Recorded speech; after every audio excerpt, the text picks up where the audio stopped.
Hey you guys, welcome back. Thank you for being here. Generic Pleasantries. My name is Madeleine Klein and I talk about Canadian true crime, missing persons, mystery, and history. Today I want to talk about the murder of 15-year-old Katelyn Noble. Have you heard of her? Probably not. I hadn't. And I'm only 3 hours away from where this happened and only a year younger than her. So Katelyn Noble was born and raised in Mission, BC.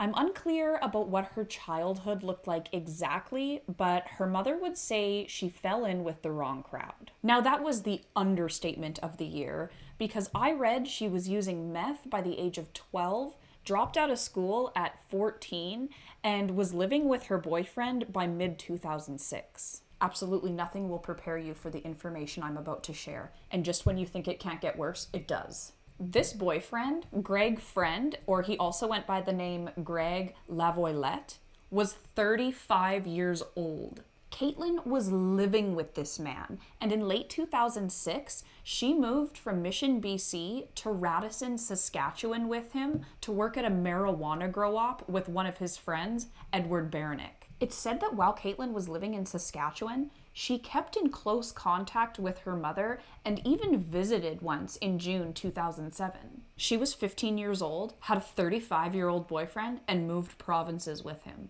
How and why would you ever let that happen? Katelyn's mother even said at one point, things were going well at first.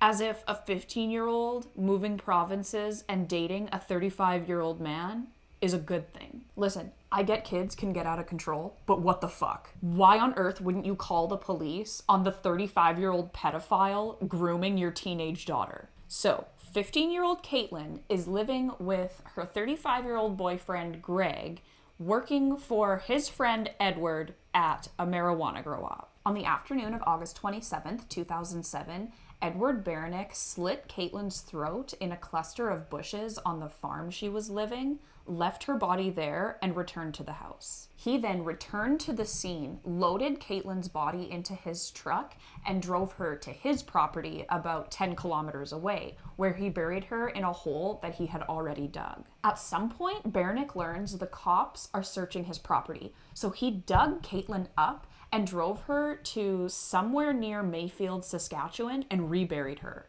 Accounts of what happened when differ a little bit, and details are hazy. For example, articles I read placed the murder on August 26th or 27th, but Katelyn's mother would say she received a phone call from Greg on August 23rd asking if Katelyn had made it home. A 2011 article said this phone call took place on August 17th, just one day after Katelyn's mom had last spoken to her. Katelyn's mom claims that Greg caught Edward and Katelyn making out. Katelyn noticed Greg, exclaimed, "Oh no," pushing Ed off of her, and then started running down the road. Greg and Katelyn were in the midst of packing as they were about to move to Ottawa together. However, Katelyn left with absolutely none of her belongings, not even her purse. So it's alleged Katelyn took off running down the street. Ed and Greg exchange words.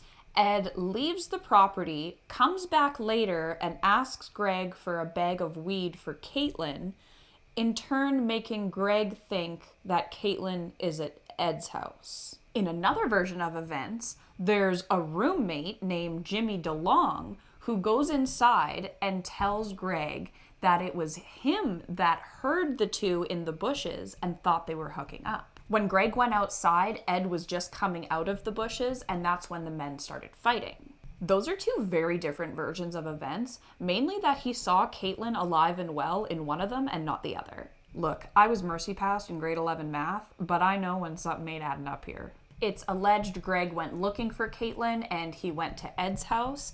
I'm not sure if he was actually there looking for her or what, but he ended up at Ed's house. When he got there, Ed wasn't there, but two other men were, and they brutally beat Greg. He escaped just narrowly. When Greg finally got away, he was found running down the highway naked. Like I said, there isn't a lot of public information available on this case, so details are kind of scarce, but this doesn't sound like a regular beating.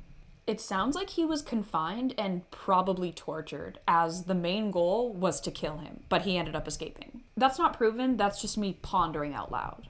Although Baranec was on police radar and linked to Katelyn's disappearance, there were crickets for like 3 years.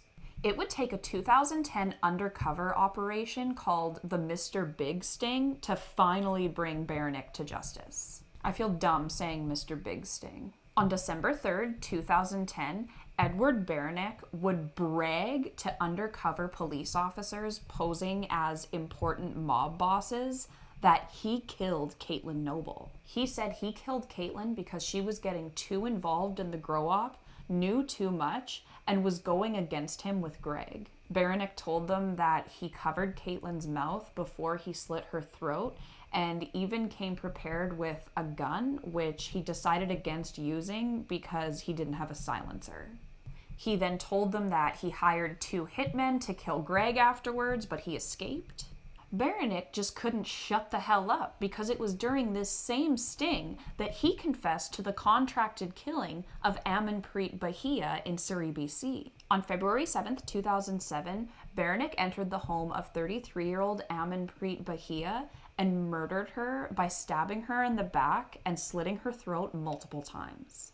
Amanpreet's father-in-law would be the one to find her in the kitchen laying in a pool of her own blood with her 1-year-old daughter sitting on her crying.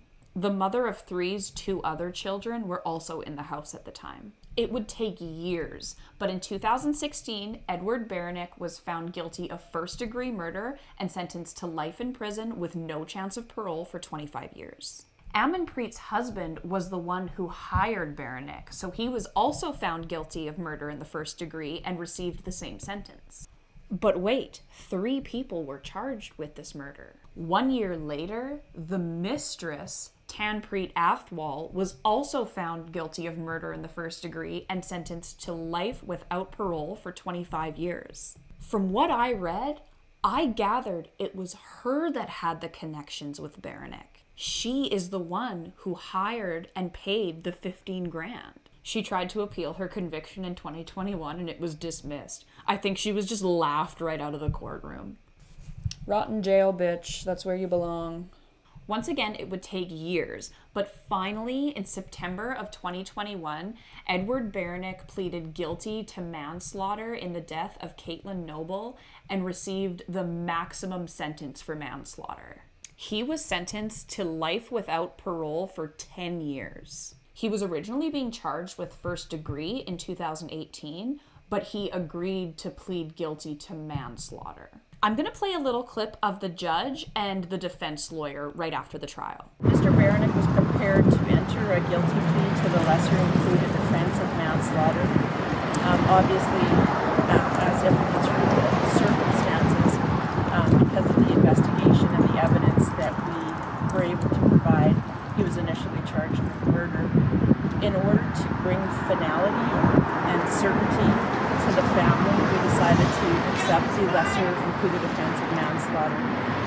We agreed to a life sentence, which is the longest sentence a person can receive, and agreed to the maximum parole ineligibility as part of the joint submission to the court. In the end, the simple reason for that was finality and certainty. The family doesn't have to worry now about any possibility of appeals. Mr. Baranec, he's currently serving a life sentence for murder with a parole ineligibility of 25 years. All appeals on that murder had been exhausted all the way to the Supreme Court of Canada. This left essentially another case that the consequences for a further jail sentence were moot, frankly. The circumstances surrounding this case, it was a complex case involving a Mr. Big application, a bunch of circumstantial evidence that would need to be led, and we had a situation where the Crown didn't have a body, and so it was a case that after much discussion, if it made sense for the parties to come to a conclusion on a case where manslaughter was the plea and a concurrent life sentence. In terms of the consequences to the accused, in terms of custody, it's not going to change anything because he's already serving a life sentence, but it provides closure to the family, and I think that that's an important consideration. You don't have anything left to give a victim's family in a case of a homicide. closure is the only thing you really can do, and that's what we gave them today. And it's a shallow victory, but one that we can offer them. It's the only thing you can offer the victim's family in a circumstance like this. A couple things. Why aren't we making more use out of this maximum sentence? Start doling that shit out. Manslaughter sentences are usually a joke. Manslaughter pretty much means that it was accidental and unplanned. It's clear to me Katelyn's murder was very premeditated. 2 weapons and a pre-dug grave? I don't have those things readily available at all times. So you have to be good. But whatever. I guess he was already serving a life sentence at the time of this sentencing, so he's going to be locked up for a long, long time regardless. It actually said that he was arrested while in an institution. You can get arrested while you're already in jail. I hope it was as embarrassing as it sounds. Justice being served is all fine and dandy, but Katelyn's remains have never been located. Baranec agreed to show investigators where he buried her, but couldn't remember exactly where he took her. They believe Katelyn is buried on the prairies somewhere near Mayfield, Saskatchewan, and ask farmers to always be on the lookout for anything that looks off.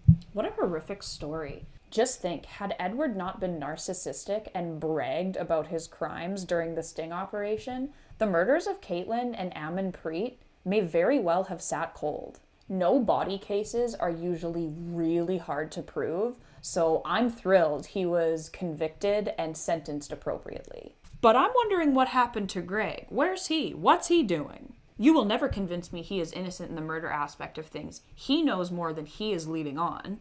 But also, he groomed and isolated a 15-year-old. He brought her into the situation that led to her murder. Why did he just get to walk away? So that's the story of Katelyn Noble, her tragic life and murder. Like I said, I'm glad Ed got essentially 2 life sentences, which never happens in Canada, but it's just so sad.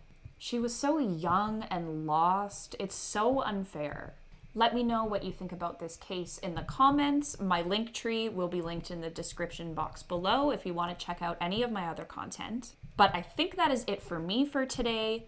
Don't kill anyone, don't join any cults, and I will talk to you guys in 1 week. Toodles.